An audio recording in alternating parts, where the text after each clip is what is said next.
Bonjour, mon nom est André Clément. Je suis un chercheur autodidacte. Je vais vous parler d'un projet que je viens de découvrir, que je travaille dessus depuis 1983 en recherche sur la récupération et le recyclage. Je vais vous présenter ça aujourd'hui. Vous allez rester bien surpris de ce qu'on peut faire avec du verre.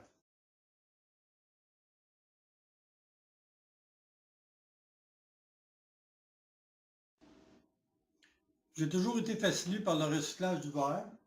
Et avec les années, j'ai découvert qu'on pouvait faire avec le verre et la terre, qu'on pouvait faire un mélange, puis donner une deuxième vie, puis une troisième vie à la terre, puis au verre.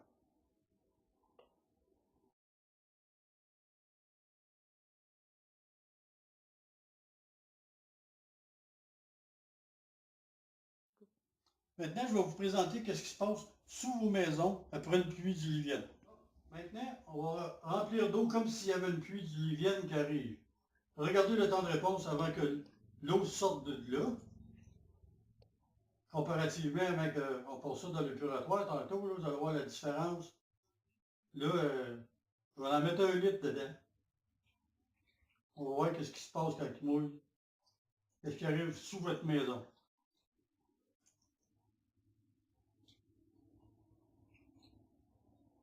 On arrive.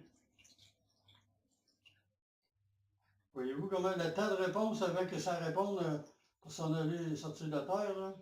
Ça ne marche pas du tout. Voici, j'ai donc 1 litre, il n'y a rien qui répond, il n'y a pas de réponse dans le champ d'épuration, il n'y a pas de réponse à l'autre part.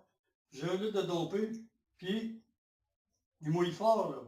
Là, on est présentement sous votre maison. Ça commence à sortir, là. Là, vous voyez qu'est-ce qu'il y a là, c'est ça qui se passe chez vous. Puis vous avez vu le temps que ça prend pour répondre, là. C'est ça qui se passe.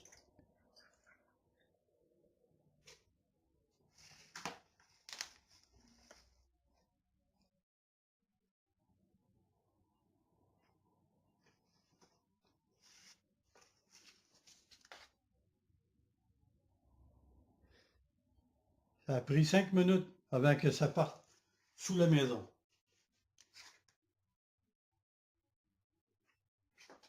Maintenant, ça a arrêté de couler. Ça va être des jours puis des semaines comme ça. Là, je vais vous montrer ce qui se passe en dessous de votre maison. On va lever la maison. Qu'est-ce qui se passe là? L'humidité. Ça, c'est humide. 1 semaine, 2 semaines, 3 semaines de temps, ça reste tremble comme ça sous votre maison. Direct de même. Ça reste comme ça sous votre maison. Par la suite, la maison ne bouge pas. L'eau reste là, elle ne bouge pas. C'est là qu'arrivent les bactéries.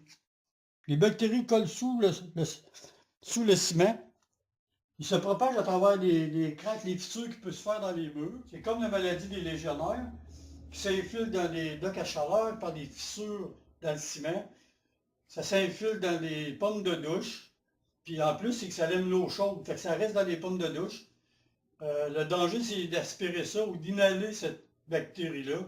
C'est en contact avec les poumons. Il y a plusieurs personnes décédées avec ça. Il n'y a pas de pardon, il n'y a pas rien à jouer avec ça. Puis ça vient de l'humidité. Sous les maisons, sous les buildings, sur les blocs appartements, sur les hôpitaux. Ça s'infiltre dans les airs climatisés, ces toitures. Puis ça s'infiltre aussi dans les pommes de douche, dans les tanks à eau chaude. Ça va s'infiltrer dans les airs climatisés, dans les humidificateurs, dans les déshumidificateurs. Et ensuite de ça, ça peut causer le décès. Plus, il y a aussi la fièvre de Pontiac. C'est moins dangereux la fièvre de Pontiac, mais par contre, elle est dangereuse, puis elle vient de là, sous l'humidité. Ça va rester humide. 1 semaine, 2 semaines, 3 semaines, un mois de temps, parce qu'il a mouillé. Il y a eu une pluie diluvienne ou n'importe quoi. Là, c'est fini de se vider, là, elle ne coule plus, là. Sauf que toute l'eau qui est arrivée dans le sous-sol va rester là des semaines puis des mois. J'ai même démoli des maisons, puis il y avait comme un lac en dessous de ça, puis ça faisait 40 ans que la maison était là, puis c'était déjà plein d'eau en dessous. Toutes les moisissures, le ciment qui était là, était tout moisi par-dessous, avec plein de bulles, de bactéries, de tout ce que vous voulez, là. C'est ça qu'il y avait sous la maison. La dernière maison que j'ai démolie, c'était comme ça. Comme un lac en dessous, mais c'était tout contaminé. Maintenant, vous allez voir que moi, avec mon verre, et le mélange avec la terre, je vais pouvoir décontaminer le terrain et même l'atmosphère par le monde racinaire des arbres, ces choses-là. Je vais vous démontrer comment on va faire pour aller nettoyer l'atmosphère et nettoyer le sous-sol. Maintenant, on est 3 jours plus tard. Il a seulement coulé 1 litre d'eau, puis moi j'en ai mis 2. L'autre litre d'eau, il est resté là. Vous voyez comment c'est sale là-dedans? Ça, c'est ce qui s'en va dans la nappe phréatique. Avec ces champs d'épuration-là, sous les maisons, comme vous pouvez l'appeler champ d'épuration ou pas, mais c'est en dessous de la maison. Ça s'en va directement dans la nappe phréatique. Fait que, si vous constatez ici, on est 3 jours plus tard, regardez, en dessous, c'est encore tout trempe. Ça fait que ça va rester là, ça, des semaines et des mois, jusqu'à temps que les bactéries se forment, puis ça monte. Rendu à l'automne, les bactéries commencent à monter, puis là, ça gèle. Rendu au printemps, les bactéries commencent à se reformer, puis ils remontent dans les fissures, puis ils s'en vont encore dans les prises de chaleur, dans les prises d'air froid, et tout le tralala, là, c'est encore le même procédé. Fait que les bactéries se forment et se reforment et se reforment. La plus grosse partie, ça va être au printemps, mais sauf qu'à l'automne, il s'en fait encore, et jusqu'au gel. Quand la terre elle gèle, ça reste là, l'eau elle reste en dessous, elle reste gelée. Même là que ça. Elle reste gelée totale. Puis là, au prochain printemps, toutes les bactéries repartent jusqu'à l'automne. À l'automne, ils arrêtent de faire des bactéries. Ils ne meurent pas parce qu'ils aiment aussi la glace. Le gel, ils ne tue même pas. La chaleur, ils l'adorent, puis le gel, ils l'adorent. Ça fait que comment faire pour détruire ça? Je vais vous le montrer avec mon verre. Qu'est-ce que je vais faire? Avec le verre, je peux soigner la terre, puis je peux soigner les airs, puis l'atmosphère. Là, on va voir au bout d'une semaine. Je vous ai montré ça. Regardez, l'eau n'a pas bougé du tout. Il n'y a rien qui a bougé de là. Ça fait une semaine que l'ancien champ d'épuration, sous les maisons, c'est la même chose que le champ d'épuration dans le champ, c'est la même chose. Là, c'est sous les maisons, on va le voir. On va le voir sous la maison si ça a séché pendant qu'il fait une semaine à 25 Celsius dans la maison. On va voir qu'est-ce que ça a fait si ça a séché. On va regarder ça. OK, c'est encore tout trempe. La même chose que quand on l'a mis là. Mais même affaire, ça n'a pas parti de là, c'est resté trempe. Fait que moi, je vais vous montrer avec le verre, qu'est-ce que ça va faire, la différence qu'il y a avec le verre sous une maison. Vous allez voir la différence.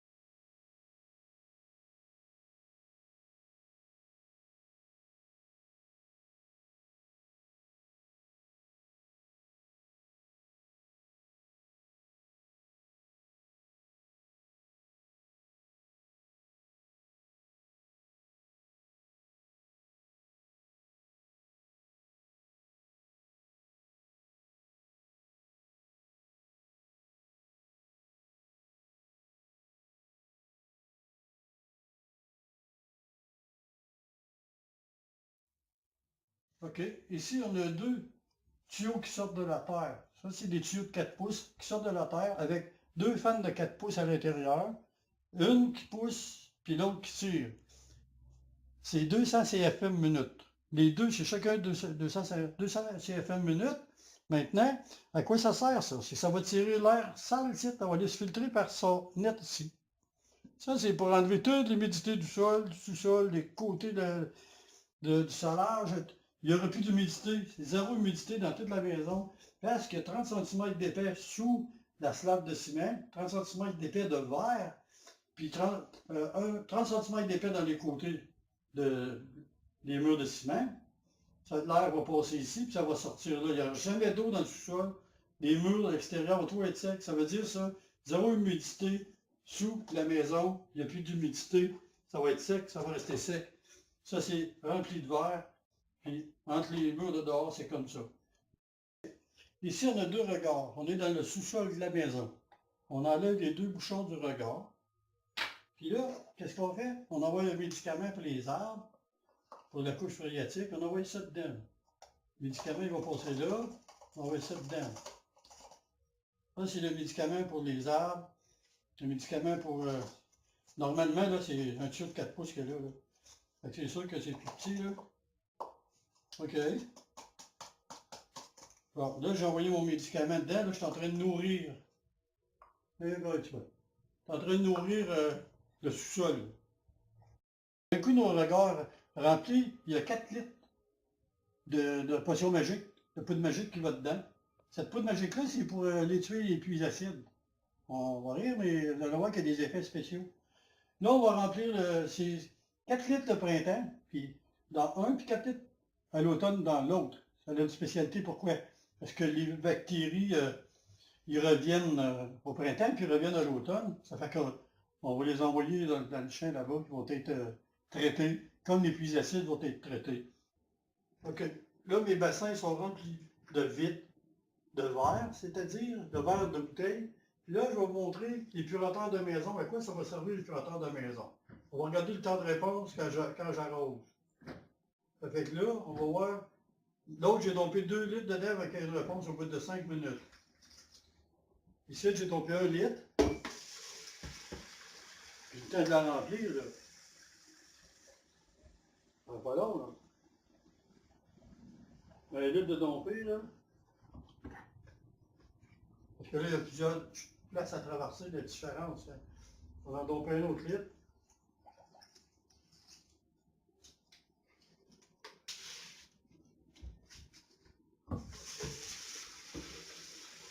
Figurez le temps que je l'emplis ici, là. Là, il est plus gros, là. Le champ d'épuration, c'est environ 15 mètres carrés, ça prend, ça. C'est-à-dire 144 pieds carrés. Ah, là, il coule, là. Présentement, il est déjà rendu, là. Fait que là, il a passé à travers toutes les vitres. Là, il coule. Regardez ça, comment c'est clair. Ça, c'est eau pure. On est maintenant dans la couche phréatique. L'eau, elle coule, elle est très pure, elle est nettoyée. Elle passe au travers des puratoires de maison. Elle passe au travers des purateurs, le champ d'épurateur vitre. Maintenant, je vous ai parlé de nettoyer tous les microbes qui y a autour de la maison. Ça, c'est le légionnaire, ou ça c'est n'importe quoi. On le nettoie, puis on assèche chaque bord, va être sèche. Plus d'humidité dans la maison, plus d'humidité à l'extérieur du salage, rien de ça. Plus d'humidité sous la maison. Maintenant, je vais vous montrer les 2 regards de l'intérieur, qu'est-ce que ça sert. Là, pas de danger. Donc, des mélanges dans ça, que vous allez voir qu'est-ce que ça fait. Assez bien. Quand il y a une pluie acide, quand il y a une pluie acide qui arrive, regardez bien le contact. Quand on est dans la zone phréatique, on va regarder qu'est-ce que je mets dans les regards, qu'est-ce qu'on peut faire là. Tiens, approche. OK, on va regarder les effets que ça va faire quand ça va toucher les pluies acides. C'est ça les pluies acides. On va aller nettoyer direct dans la couche phréatique. Tous les métaux qu'il y a là vont être comme neufs. Tous les métaux vont être comme neufs. Parce qu'on est allé les nettoyer en dessous. Ça fait comme neuf. Pourtant, on peut le boire, on peut le manger. On peut faire ce qu'on veut. Là, qu'est-ce qu'il a fait? Il a tout dissous l'acide, tombe mort. Tout va se dissoudre là. En quelques peu de temps, tout, il n'y a plus rien de nocif là-dedans, il n'y a plus rien de... D'ailleurs, on peut le boire, ça, c'est pas dangereux pour l'eau et ces choses-là. Par la suite, qu'est-ce qui va arriver? C'est que quand on met le stock dans ça, quand on va mettre les mélanges, on envoie un peu de teinture dedans pour voir quand ça va arriver là. En mettant la teinture là, ça va de la couleur, quand la couleur arrive ici, ça, on met un bleu, teinture bleue, puis on cesse de mettre de la teinture dedans parce que là, on sait que le stock, il est en train de travailler. Les produits sont en train de travailler, fait qu'on n'a plus besoin de mettre de teinture, c'est pour voir où il s'est rendu. Maintenant, je vais vous expliquer à quoi servent les ventilateurs. Donc, pour le ventilateur. Ici, il y a un ventilateur, c'est un tuyau de 4 pouces avec un ventilateur de 4 pouces qui pousse sous la maison et chaque côté de la maison, c'est un 200 CFM. Ici, vous avez un ventilateur 200 CFM, la même chose, dans un tuyau de 4 pouces, mais celui-ci est à l'envers. Lui, il tire pour aider à lui à pousser. Fait que là, oubliez la maladie légionnaire, là, parce qu'il n'y en aura plus à cause c'est sec en dessous, c'est tenu sec dedans. Il y a une censure dans le fond. Quand c'est humide, ça part, les femmes partent toutes seules. On n'a plus à s'en occuper. Donc, on a environ 30 cm d'épais sous la maison de verre. Du verre broyé à 10 mm. C'est ça, 10 mm de diamètre. Fait que là, ça marche. Quand il n'y a plus d'humidité en dessous de la maison, puis d'un côté des murs, les femmes vont arrêter de marcher. Donc, il n'y a plus d'humidité après le salage, il n'y a plus d'humidité après les murs de ciment, il n'y a plus d'humidité sous la maison. Ça, on peut faire ça juste avec du verre, pour que l'air circule. Sinon, si on mettait de la gravelle 0,3, un exemple, là, ben oubliez ça, la salmonelle, puis tous les bébés qui reviennent là, les légionnaires, ils reviennent, tandis que quand tout est sèche, là, la femme, elle arrête de marcher. Parce que sous la maison, c'est tout sec. Il n'y a plus rien qui bouge là, tout est sec, il n'y a aucune humidité qui peut pénétrer dans la maison, plus d'humidité après les murs de J-Park à l'intérieur, à cause qu'on a tout asséché les murs dehors. Lorsqu'il va pleuvoir, il y a l'humidité qui vient, les fans vont repartir jusqu'à ce que l'eau soit toute éliminée, puis ça se fait assez vite, l'eau. Après ça, on va assécher le sous-sol de la maison. OK, l'épuratoire, il a fait son travail. Là, l'eau est en train de s'assécher parce qu'il y a eu une pluie diluvienne où l'eau a monté. Là, ça va venir sec. Il n'y a plus d'humidité dans l'intérieur, il n'y a plus d'humidité à l'extérieur. Donc, lorsque le sensor qui est à l'intérieur, lui, continue à travailler pour les femmes. Et lorsque c'est sec en dessous, ben là, les fans sont arrêtés, fait qu'il n'y a plus rien qui va se passer là. Donc, c'est sèche. Il n'y a plus de maladie légionnaire, elle ne sera plus là autour de la maison. Elle ne sera plus dans le champ d'épuratoire.